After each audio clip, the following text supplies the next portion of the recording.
On first becoming a mother.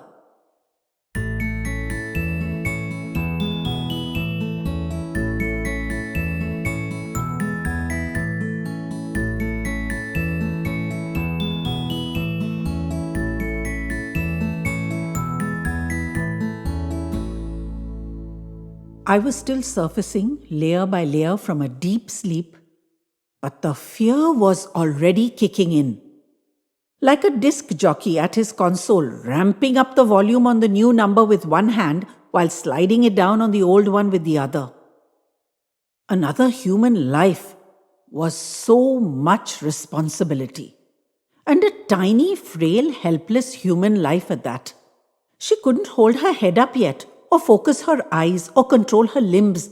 What made me believe I could fulfill the role of caregiver for such a totally dependent scrap? I had no experience, no training, no knowledge except what I'd read from books in the last few months, hardly a solid basis on which one should be given charge of another living being. Yet everyone I'd spoken to assured me I'd figure it out. This was just starting trouble, they told me. Natural fear upon first motherhood. Did they mean I was expected to go through this whole tension-filled business again and take on a second life while this one still needed me? How could I manage two when I wasn't even sure of one? People must be mad.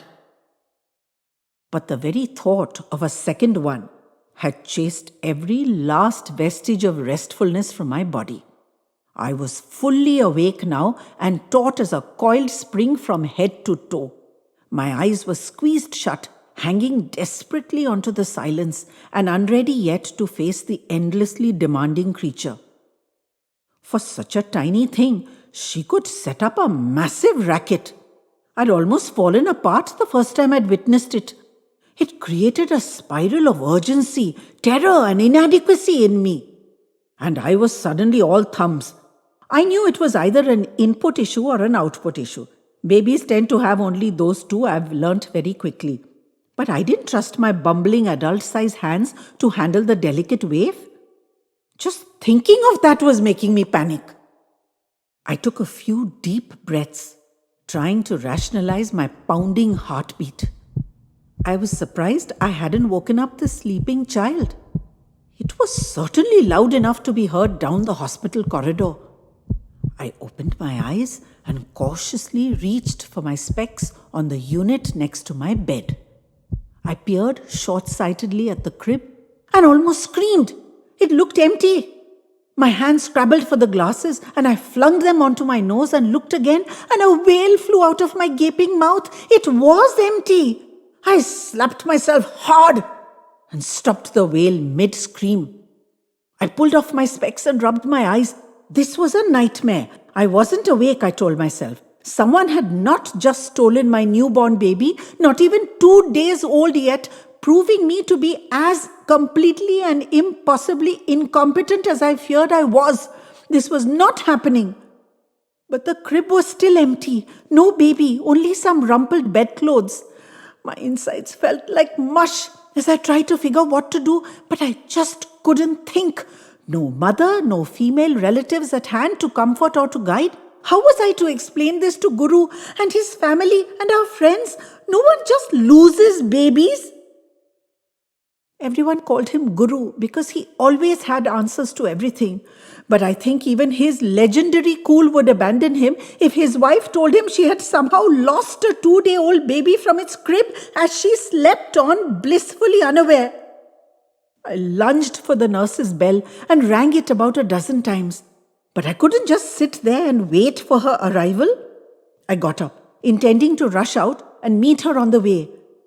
But the tidal wave of panic had released whatever bit of control I had on my own body, and the moment I rose to my feet, I knew I had to go to the loo first.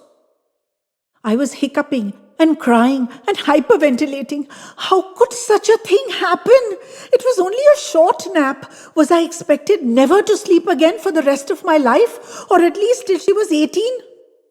That's assuming you even get her back, you useless apology of a mother. My stomach was cramping and the pain was radiating to every part of my body and mind.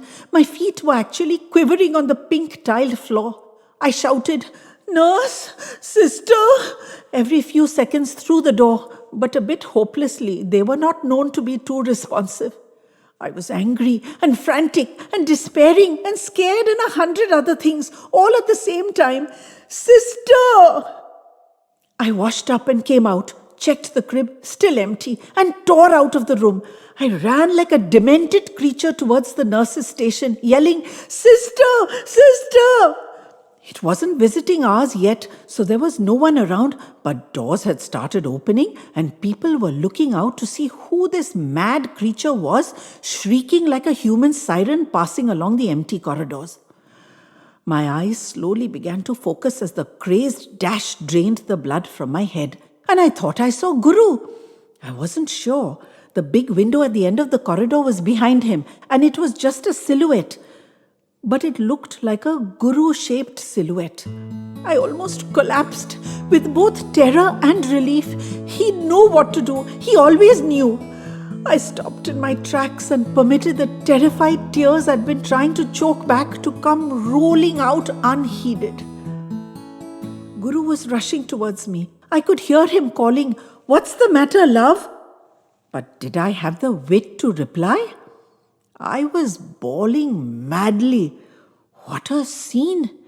Every door was full. People were staring, but I was beyond consolation. What did all this matter when I'd let my baby be stolen from beside me as I slept? I felt myself enveloped in Guru's arm. He pulled me to his chest and made crooning sounds. With just one arm? He couldn't spare both arms to console me in such an extremity? As that thought struck me, another thing struck me too. A baby was crying, right there in my ear. My eyes flew open, and instantly I saw why Guru didn't have two arms to hug me. His other arm was occupied holding our baby. She was safe. She wasn't stolen, or at least not by some unknown person. I struggled out of his grip. I slapped Guru hard on his cheek, grabbed the little screaming bundle from him, and marched off purposefully towards my room. People disappeared from their doorways as I progressed. Must have been terrified I'd lash out at them too. I'd seen the shock on Guru's face. He must have wondered where the hell that came from. But he deserved it. The idiot must have thought he'd let me sleep a bit longer. He was too damn comfortable with babies coming from his large joint family, and I was too damn scared of them. Well, not anymore. From now on, I was taking charge. I'd have some peacemaking to do with Guru, but for the moment, I had my hands full. I had to check this noisemaker and figure out whether it was an input problem or an output one or both. Bah! Babies were simple. I'd have this one sorted in minutes.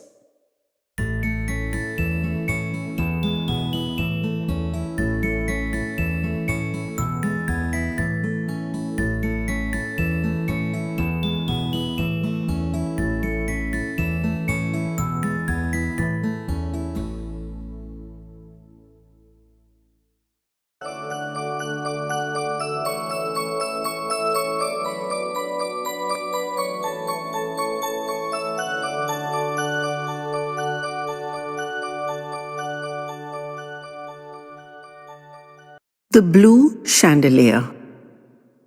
My eyes chanced upon the blue chandelier as we entered, and I knew instinctively that I'd seen it before. Of course, I hadn't actually seen it before, but somehow I was convinced I had. The room was humming and fluttering, faces aglow with animated discussions, smiles flashing brilliantly across the room like relay watchtower fires, laughter ringing, glasses tinkling. I stood at the threshold, still outside the magic circle, and absorbed it all in one casual, all-encompassing glance. Our old familiar gang of friends. And yet, the evening had a certain je ne sais quoi, an indefinable pizzazz. I could feel its tingling energy even just standing there in the doorway. Above this bustle, the chandelier. The central drum, it had blue geese in flight all around it. It was magnificent, and it was achingly familiar in a totally incomprehensible way. Gracefully curving royal blue arms and blue-tipped lampshades flaring like the trumpet on an old hand-wound gramophone. It should have looked garish. Colored chandeliers often did. But it didn't. It was awe-inspiring, jaw-dropping. Tabu tugged gently on my elbow, and I breathed. It's too gorgeous for words, isn't it? She gave me a nonplussed look. Huh? The chandelier, said I, quite enthralled. She looked at me, out at the chandelier, back at me, nodded dismissively. Yeah, it is. Now let's move. We're standing right in the doorway. I moved, as instructed, and heard her muttering, It's just a big blue light. We merged into the surging sea of our friends. Tabu muamad all around and held out the obligatory welcome to our city gift as we met our hosts, the new couple in the city. We'd been told he was on a meteoric rise.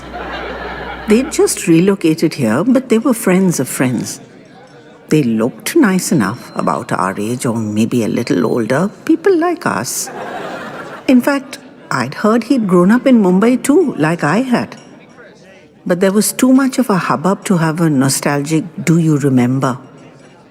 Grabbed a glass of something sparkling, nabbed some delicacy as it drifted past on a tray, and plunged straight into frenetic conversations on work, politics, and families. There was so much to catch up on.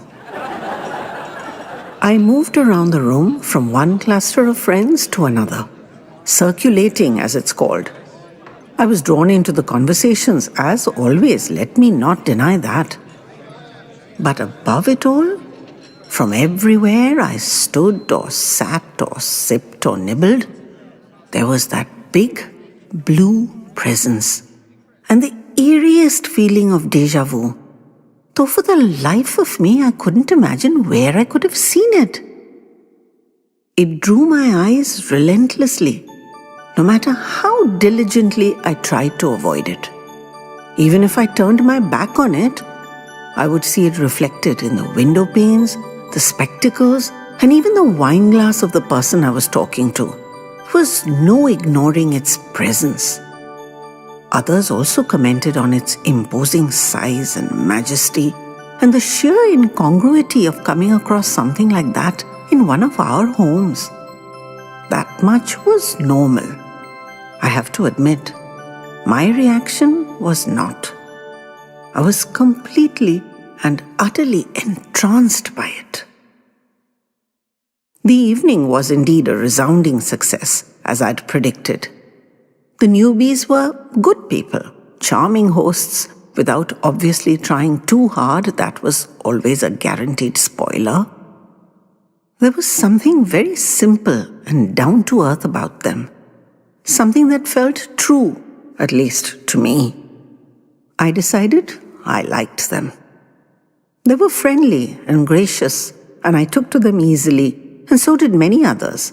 They would fit well amongst our lot. In the car, on the way home, Tabu was chattering away about the evening, how she'd liked this and that, and what someone had said and what she'd done. I listened distractedly, for I was still turning the big blue over in my head. "You're very silent," I heard her say. And I burst out with my whole, "I'm sure I've seen it before, but I'm equally sure I've never..." She looked at me in surprise. "You still haven't moved on from that big blue light? Why is it so fascinating?" Now that was just it, wasn't it, Tabu? I didn't know why the heck it was driving me crazy. There was no other thought in my head. I'm glad I wasn't driving us home that night. I wouldn't have trusted myself behind the wheel. I was just not there. I tossed and turned and muttered and floundered in bed that night, compelling Tabu to reach over and stroke my back calmly and gently till I drifted off. She sometimes needed to do this when I was very agitated after work. But over a light, this was a first. Tabu's gentle, sleep-inducing formula worked, and sleep did its thing. And I woke up the next morning and I knew everything. I had indeed seen it before, or at least part of it. And what I had seen, then and now, and what it meant, had my brain whirling. If what I had remembered in sleep was true, then this was an absolutely stunning story. And I'll share it with you since you've come this far with me, if you will permit. You see, when I was a very little boy growing up in Mumbai, I was devoted to my baby Aya, as we called them in those days. She loved me like her own, and I've always reciprocated her love even as an adult. So back in my babyhood, I'd kick up a massive fuss on her off days, refuse to eat and cry, and disgraceful to admit stuff like that. And she knew it and agonized over it. But however much she coaxed and cajoled, I was unwilling to accept that she could have any life other than the one she shared with me. Let me add in my own defense that I was a baby, not even school age yet. So in despair at my bawling and in hopes of convincing me of the fact that she had a family of her own, she offered to take me to her home in the shanty. My parents must have been pretty much at their wits' end too, because they fell in with the plan readily. She dressed me up smartly, shone my shoes, scrubbed my face, and slicked my hair as if I was off to tea with the Queen. And I'd gone off excitedly with my chubby little fist around her finger. It wasn't far, even for my stubby little baby legs.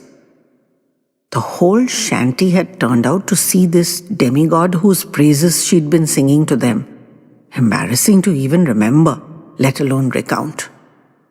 To get on with it, I was taken to her cramped one-room house, dark but clean, and met her family. No kids, which is why I was so important in her life, but a hard-as-a-nut husband who probably resented me intensely, a pudgy old aunt, and a visiting niece with 2 long plaits tied in gold ribbons, and a full press of the neighborhood peering through the door and window at the rich kid. They'd got milk for me to drink and some cakes. She knew what I liked, remember, and I recall that I had a wonderful little time. Some of the neighbors, whom no amount of her shooing could drive away, came in and sat around, and I chatted with them too. And then I'd wanted to see their houses, and they were most honored to have me visit. She argued with them and with me, but I was never going to back down, and finally she gave in. 1 house, only 1.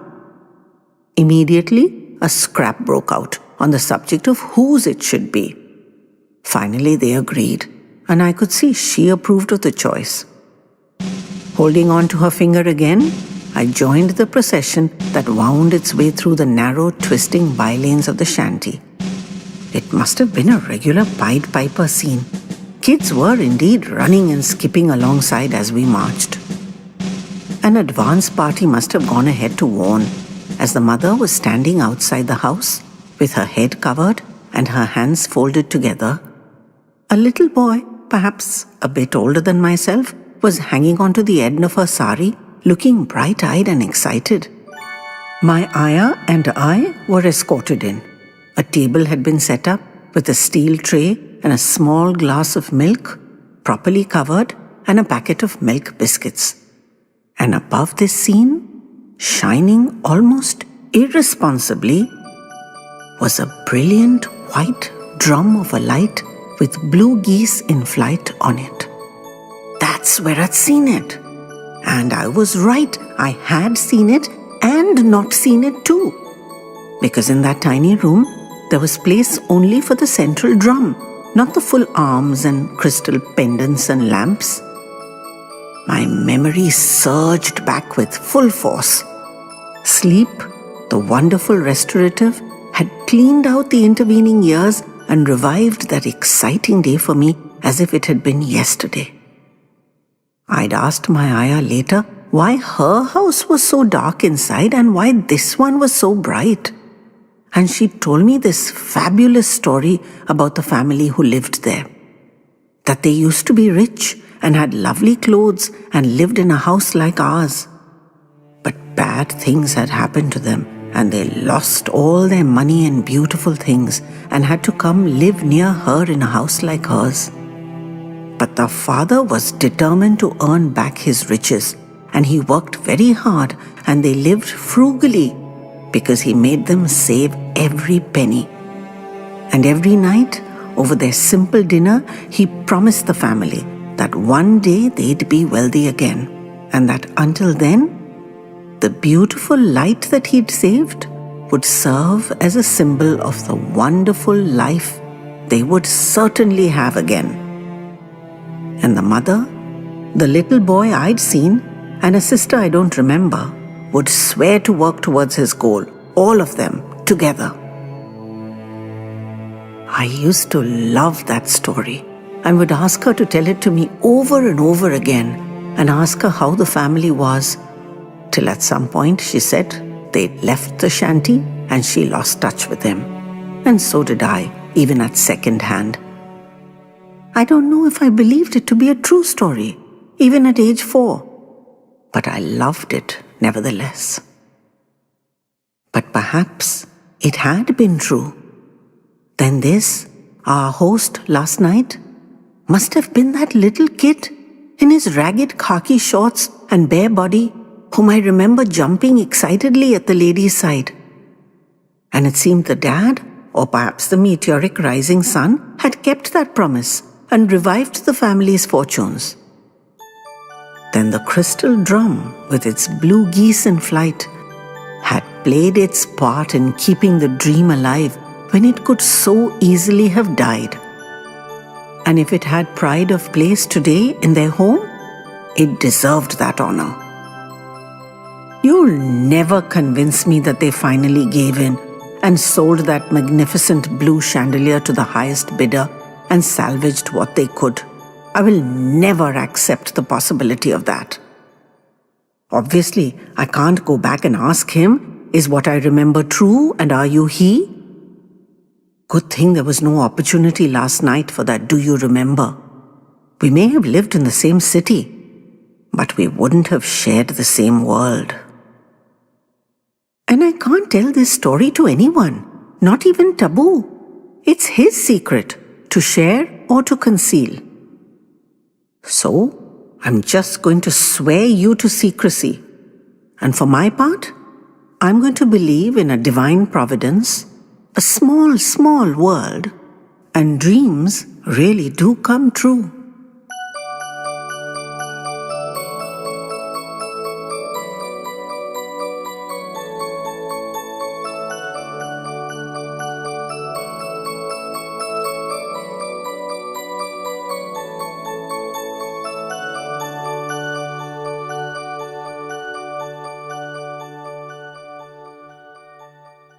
Stepping into the river.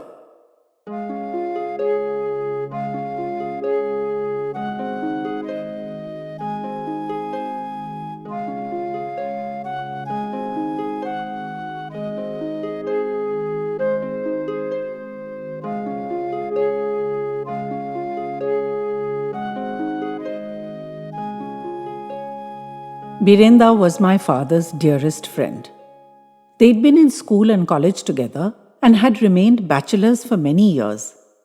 Never found the right person, they claimed, and were perfectly happy as they were. Then my father met my mother in his late 40s and discovered a different kind of happiness and became a great preacher on marital bliss. I adored Birenda. He was just over 5 feet tall, but he had an unbelievably loud voice, as if he'd swallowed a microphone. He knew everything there was to know about everything, and with him around, I never needed to consult the Encyclopedia Britannica for any of my school projects.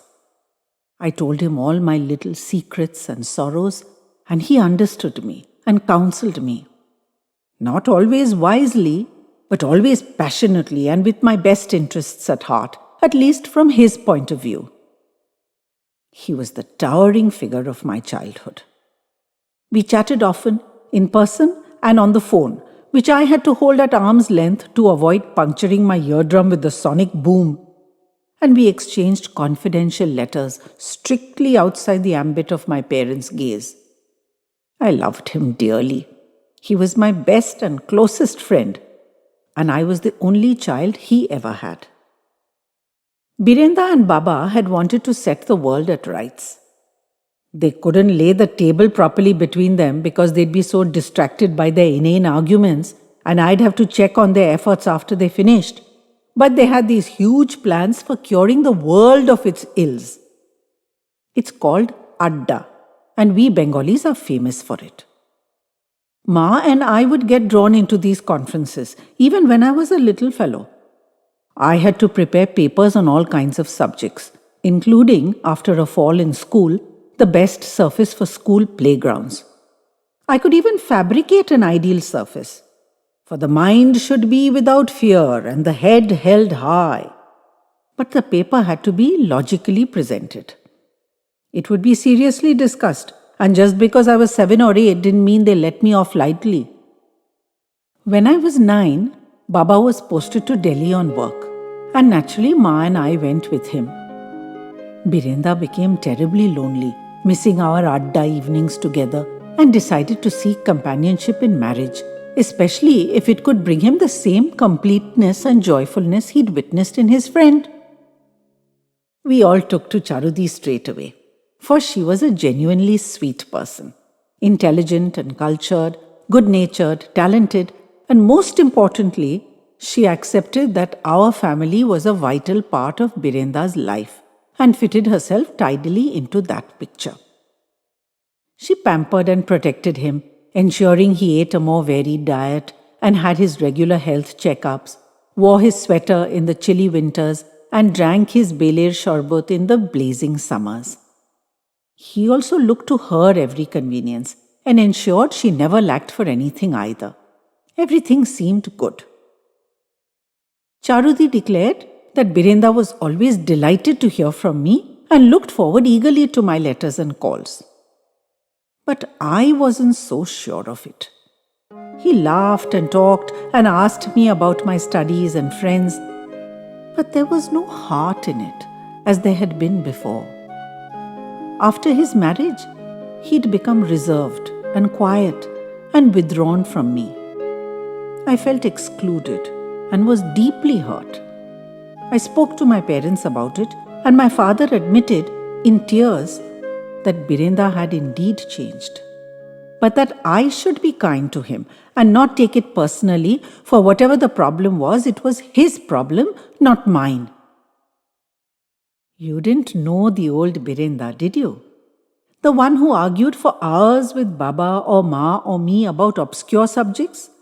Whether there should have been a comma or a semicolon in a certain sentence in a book, or whether a character in a movie should have used some other inflection, or which Robi Thakur poem was unworthy of the great poet, or whether it was the perfect weather for jhalmuri or for puchka, or what we should do to restore the Calcutta Zoo or the Calcutta Museum, no less, to their erstwhile glory.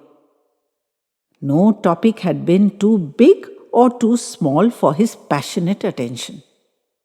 Now, as I watched, he became silent and withdrawn and accommodating, and somebody else, not the Birenda I had known and loved. Despite the efforts of my parents, we drifted apart. Perhaps I should have been more supportive and understanding, but I was young and growing up myself, with all the uncertainty and selfishness that come with adolescence, and I missed my old friendship and I had no time or energy to spend on setting it right. Years passed, and my life picked up pace and became full. I heard of him constantly from Baba or Ma, even chatted with him occasionally. But nothing about him captured my heart again. He was just a dull, boring old man. Despite my callousness, he was beside me instantly when Baba and Ma were killed in the car crash. He stepped up and made all the arrangements and took all the difficult decisions. But he was no longer inside my magic circle and could not provide the kind of comfort he'd hoped to be able to. And both of us knew it. So he and Charudi did not stay long. After that, only perfunctory exchanges of greetings at Pujo or New Year, meaning less and less with each passing year, until I got word, out of the blue, that Charudi had died of a massive heart attack. There'd been no prior indication. One day she was fine and bustling around the house, and the next day she was gone. How terrible for Birenda, I thought, left alone in his old age. Baba and Ma his closest friends, and now Charudi too. I was traumatized with guilt and regret.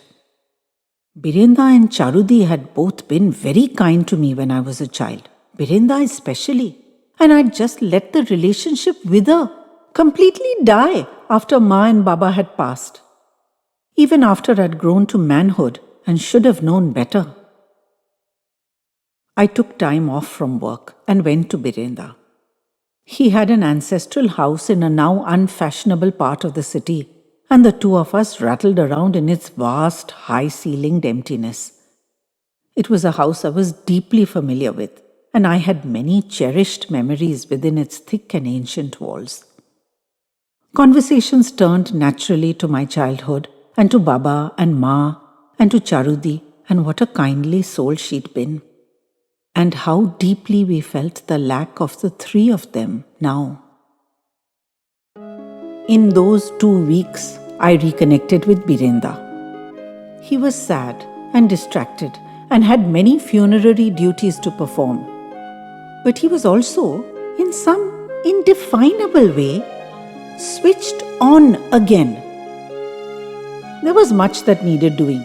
Arrangements had to be made to run his life and the household smoothly without Charudi's supervision. Between the two of us, we picked up the reins on all these and the long abandoned threads of our old friendship. My leave was rapidly coming to an end, so I encouraged him to pack up and come and stay with me for a while. But he wouldn't even hear of it. He was old and entrenched in his ways, he said. I should get on with my life, for I was young and many wonderful years lay ahead of me. I had no option except to do that at the time. I had to get back to my job.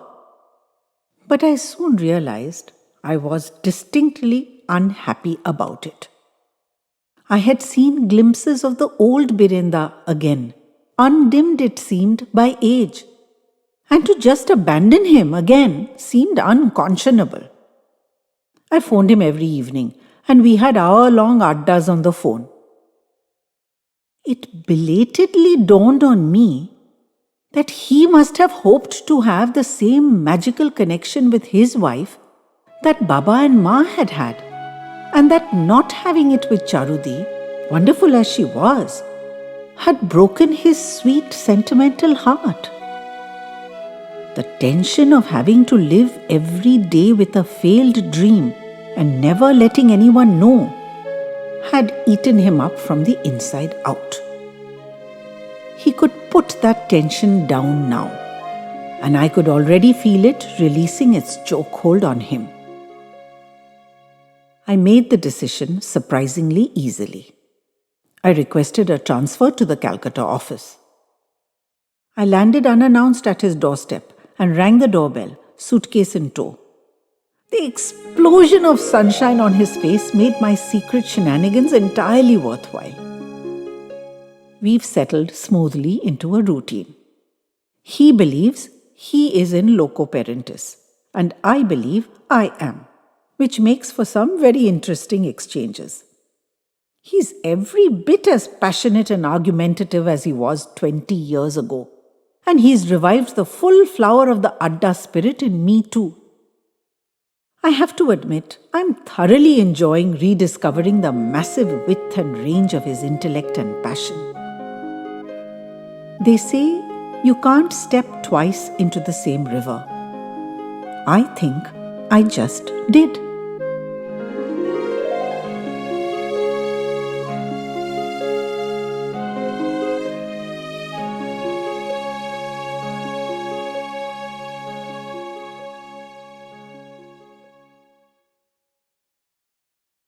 One stormy night.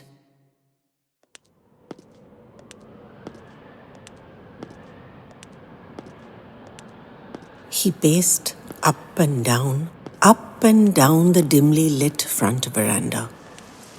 Outside, the rain fell in sheets in the darkness and shone like a million needles in the intermittent flashes of lightning. It was the classic dark and stormy night when all evils were to befall. His mind and body were racked with exhaustion and endless tension-filled waiting. How long had he been waiting? When had they come? He looked with uncomprehending eyes at his watch, as he had countless times before. If he'd ever known how to read the time, he'd now forgotten, nor could he have calculated the passage of the hours in any case. Thank heaven they'd managed to get here. Because he could see the waters rushing around his car, and he knew that if it had been now that they'd had to come, they'd never have made it. He paced. How many times had he measured the length of this veranda with his steps? Hundreds, maybe even thousands, he had no recollection. Only the memory of the feet, walking his body up and down this narrow strip. Inside, all was silent. Not a voice, or a cry, or a moan. Nothing. He strained to listen between the cracks and rumbles of thunder. How much longer could he possibly keep waiting and walking and knowing nothing? He glanced again at his wristwatch with unseeing eyes. Had it been 5 minutes since he last looked? Or 15? He just couldn't hold that information in his head long enough. He turned at the end of the veranda and just caught himself as he slipped. The tiles were slick from the rain, and whenever he didn't concentrate on his steps, he slipped. Luckily, the veranda was narrow, so he'd caught himself every time. If he'd fallen and hurt himself and had to sit down and wait, he just knew he'd have died. Like a shark, he had to keep moving to force the air through his lungs, or it would surely cease to move in and out of his body. It was only the pacing that kept him alive. Would this interminable storm never end? Would the darkness never be over? The rain, the thunder, the lightning, would they never cease? Would the tension ever be released? He paced. The muddy road he'd driven up was now a turbulent brown river. Water streamed from the dark shrouded trees. The desolate bungalow was draped in blackness except during the electric flashes of lightning, as if a giant lid had been put on a giant pot and his whole life was crammed within it. Everything that gave value and meaning and purpose to his existence was rammed tight into that pot with everything that threatened it. He could never push off that lid. Such things were outside his control, so he must simply endure, simply wait, knowing, hoping, praying that the lid would be taken off, that there must be an end, even if it wasn't in sight. He paused at the mesh door and craned his neck towards the inside. Silence. His eyes groped through the impenetrable murk of the corridor. Nothing. Outside, the aggressive sound of rain falling water gushing, leaves thrashing against each other, and the furious rumbles of thunder continued to drown out everything except the frantic beat of his caged heart and the maddening echo of random thoughts banging around inside his head. He paced. He glanced at his watch. It told him nothing. Suddenly, he heard a quivering wail, and then a piercing but lusty cry. His fevered mind and body turned to ice. He didn't know how to respond, to laugh or to cry. Every fiber of his being was stretched taut to breaking point and absolutely still. The lusty cry continued. Then he heard shuffling footsteps coming down the corridor. He turned, robot-like, to face them and whatever message they brought. The mesh door inched open, and the bent old woman came through. His eyes sought her face. Her lips were moving. She was saying something, but he couldn't hear her. He could only see that she was smiling, and the roar of delight inside his head was so huge that her words were simply swept away, and the thunder was the merest whisper. Endless fields of radiant flowers bloomed in his heart till it felt it would burst from the overcrowding, and angels danced by the hundreds on every pinhead of every pinprick that had tortured his jangled mind. He forced himself to concentrate on what she was saying as she put on a tough look, but reached out gently to him as if to invite him inside. Her words caressed his strained beyond endurance ears as softly as a butterfly's wing. "Aren't you coming in to see your wife and new baby daughter? They are tired but waiting for you." The chains of exhaustion fell off him as if they'd never been, and the smile in his heart threatened to overcome him as he stepped forward eagerly. The lid was blown off. Boundless sweetness and radiance filled his universe and flooded his body with infinite joy.